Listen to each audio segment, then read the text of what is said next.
Hello and welcome. You are watching Uttar Pradesh Times, a very special interview. I, Jyoti Yadav, and today we have with us Shayamal Vallabhjee, a distinguished figure in the world of sports science and mental performance coaching.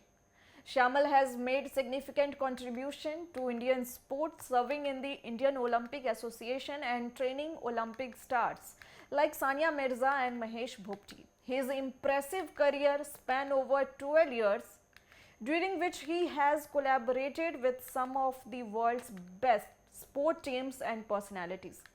As we approach the Paris Olympics, Shayamal's expertise in sports psychology, motivation, and development. Shayamal, we are excited to dive into your wealth of experience and learn more about the latest trend in sports science and performance. Welcome to the show. So Shayamal ji has joined us. Shayamal ji, you are very welcome to Uttar Pradesh Times. Let's start the conversation. Shayamal ji, can you tell us about your experience working with the Indian Olympic Association and training athletes like Sania Mirza? Thank you so much for welcoming me. My journey with the Indian Olympic Association has started back in late 2007. I worked with a lot of the athletes, predominantly the tennis players, at the 2008 Beijing Olympics, the 2012 London Olympics, and then I helped prepare a few athletes for the 2016 Rio Olympics.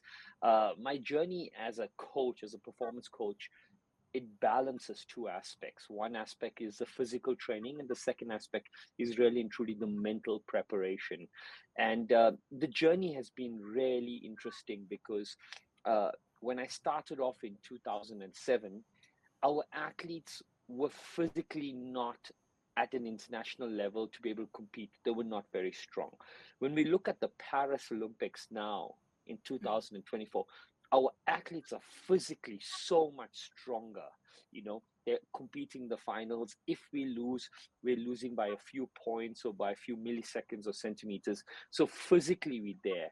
And I feel that now India is at that junction where the mental training is very, very important. And what about the psychologically? They are also trained psychologically. And I also want to ask about the Olympic Association rules and regulation, because recently uh, we faced a problem in Olympic, like Vinesh Correct. Phogat's incident. Uh, Thank what you. you want to Yes. say related to that incident? So, with respect to Vinesh Phogat's incident, it's very, very sad what has happened. But the rules are very clear. Yes, the rules clearly state that you have to weigh in before competition, you have to weigh in before the finals.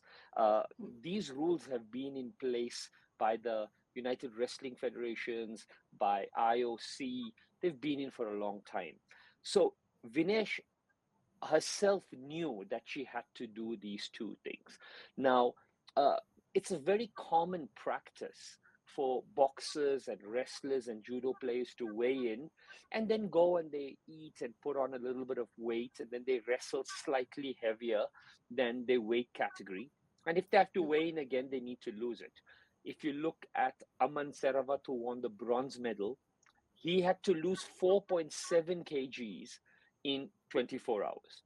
Okay, Yeah. Vinesh needed to lose 2.7 kgs in 24 hours. So the IOC rules are very, very clear about what you need to attain, to achieve, to be able to pass. If you don't make it, you will be disqualified.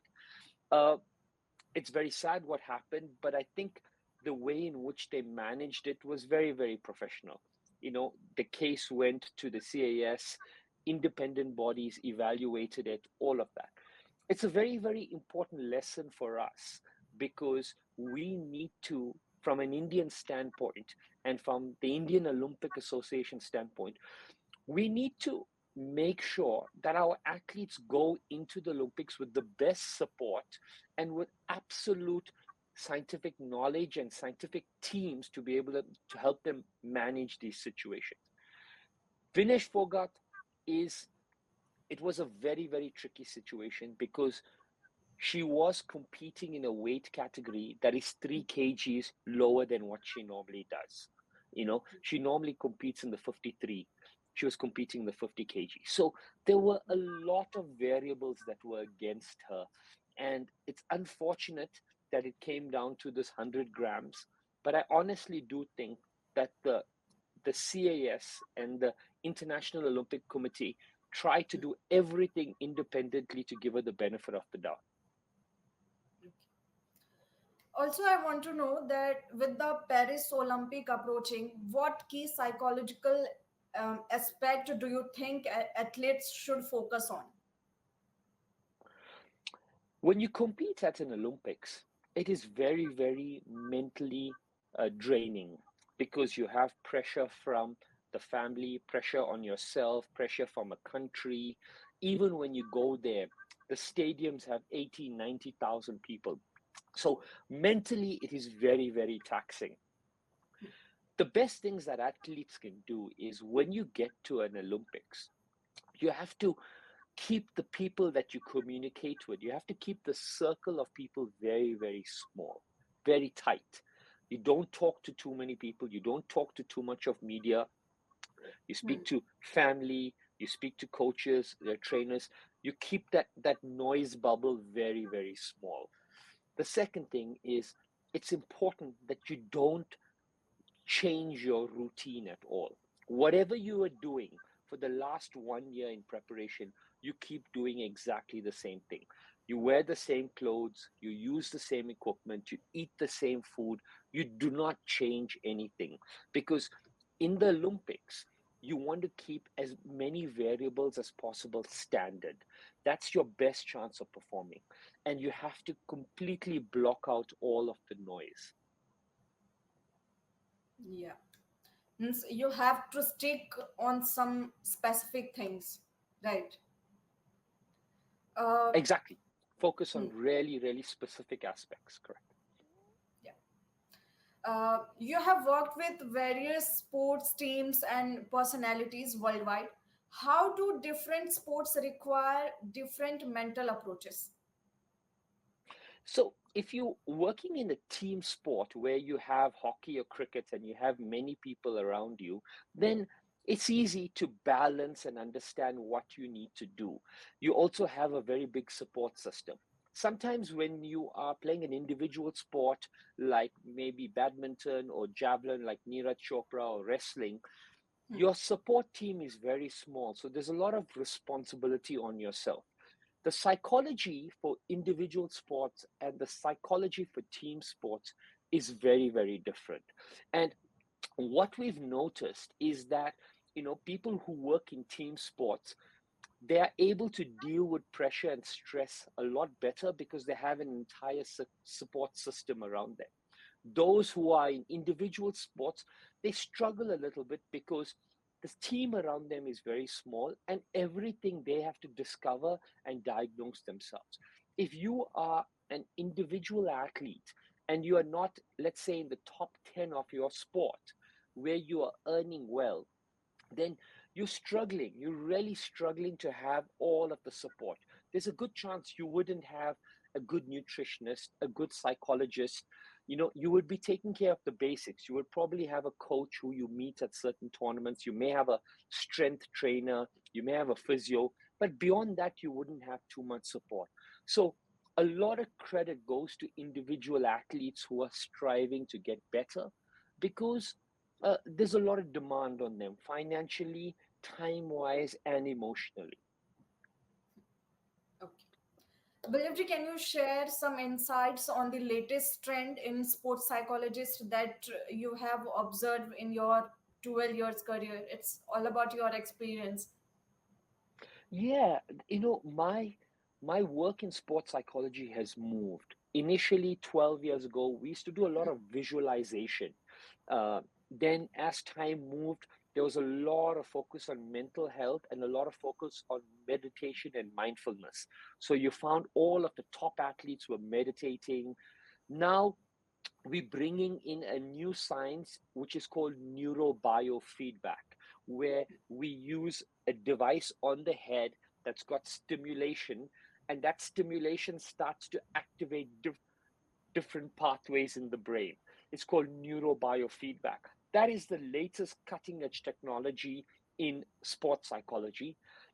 And it's going to be moving very, very quickly towards VR technology, which is virtual reality, where an athlete can wear sort of an Apple or a Meta Pro Vision glasses and have the entire experience of the stadium in their own room and be able to practice with the use of that. So these technological tools are going to really help athletes prepare a lot better. Ballabji, one question that I want to ask to you, that how do you manage your all things, that you have your own company, you worked in past as a monk in ISKCON, and your coach, your sports psychologist, many more things that you are doing, and you did. Then how do you Yeah. manage things? Thank you so much for asking.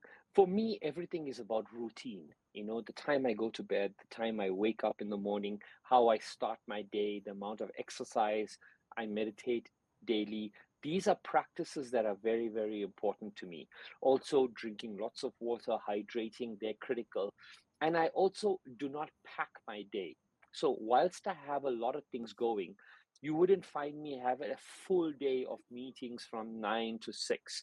I have very few meetings in a day, and I start to use the time to prepare for those. I write, I journal. So I don't have a packed calendar, but the critically important things are sleep, meditation, and movement. These are the things that allow me to show up in the best way possible, irrespective of where I am in the world and what I'm doing. Okay, nice. That's great. Uh, you recently discussed the controversies surrounding an Algerian boxer. Can you elaborate on the psychological aspect of such incident in sports? That incident was very, very unfortunate. And that incident was the Algerian boxer is now also suing a lot of people for discrimination. And the reason all of this started to happen was because the boundaries were really unclear between the International Olympic Association and the World Boxing Federation. The Boxing Federation were banned. They have strict guidelines for gender identification. The International Olympic Association disregarded those and used what is called gender assigned at birth as a criteria for entry into a category. Because of these, because the lines were blurred, it created a situation. I have to say right up off the bat that it is not the fault of the athlete. The athlete has done nothing wrong. The athlete has not undergone any hormonal changes, any sex changes, zero. The athlete was born with female genitalia, but they have a chromosome deficiency or a difference, a disorder in chromosomes, which means that they are biologically male and they go through puberty like a male, even though they have female genitalia. That athlete would have only found that out much, much later on, closer to puberty. And the truth is that she would have lived the first 10 years of her life as a female, dressing, working, acting, thinking. And only these differences would have been noticed at puberty. So she's not at fault. The rules were really, really unclear. And it's really important in contact sports to have clarity because scientifically we know that the difference between a male and a female, for example, in punching power, is so significant that when you do this, you put other female competitors at risk of getting hurt quite seriously. So it was a very, very sad situation that happened in Paris. She went on to win the gold medal in boxing as well. She's now gone publicly and spoken about the discrimination and how people have viewed her and what they've said. I wish her everything on the best in how she takes that forward and that case. But I think the important lesson to draw from here is that when organizations and associations do not have clarity with the application of rules and the understanding of the science, then it impacts psychologically many more people, not just her, her entire country, her coaching system, her family. You bring into the spotlight different things, how she's now viewed publicly, the amount of hatred and the messages that she would have got on social media, they would have impacted her psychology absolutely drastically. And I want to say that the mere fact that she went on to win the gold medal in Paris is testament to what a remarkable athlete Iman is. Okay. In your experience, what are the most common mental barrier that prevent athletes from reaching their full potential? It's very difficult because the mental barriers are generally linked to other things. They're linked to lack of facilities, lack of support, they're linked to their coaching systems. But what we've seen is that when an athlete is in the right environment, their potential gets to flourish. Because psychologically, if I put you in an environment where you are not as good as everyone else, you'll struggle. If I put you in an environment where you are significantly better than everyone else, you also won't flourish. So the environment is critically important to unlocking your full potential, both physically and mentally.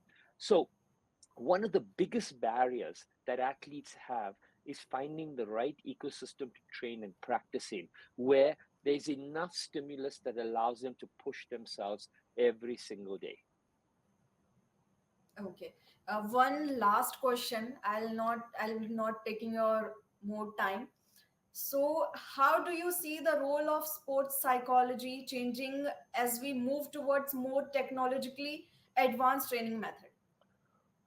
I think it's going to be the final frontier, especially for Indian athletes. We have now got access to better equipment, we have better coaches, we have better training facilities. How we embrace psychology right now and move forward is going to be the final frontier. I'm going to see athletes starting to use more visualization and meditation, more virtual reality, more neurobiofeedback technology. Once we start to bring this in here, they will never be experiencing a pressure situation for the first time in a competitive environment. We would be able to replicate those situations at the drop of a hat, even in a stadium with 100,000 people. Even we can create a situation where an athlete is imagining that they are shooting the last bullet in an Olympic and they need zero point 0.4 to win. We can replicate that. We can see how their bodies and brains are responding using technology, and we can train them to rise above that and shine. So the psychological aspect is the final frontier that we need to unlock for true performance. Okay. Thank you so much, sir. Thank you so much for joining us and for this Thank special you. conversation. Thank you so much. Thank you very much. Thank you. That's all for now. We will meet again with a new guest for all other news. Stay tuned with us and keep watching Uttar Pradesh Times. हम हैं देश के दिल, उत्तर प्रदेश की धड़कन, Uttar Pradesh times.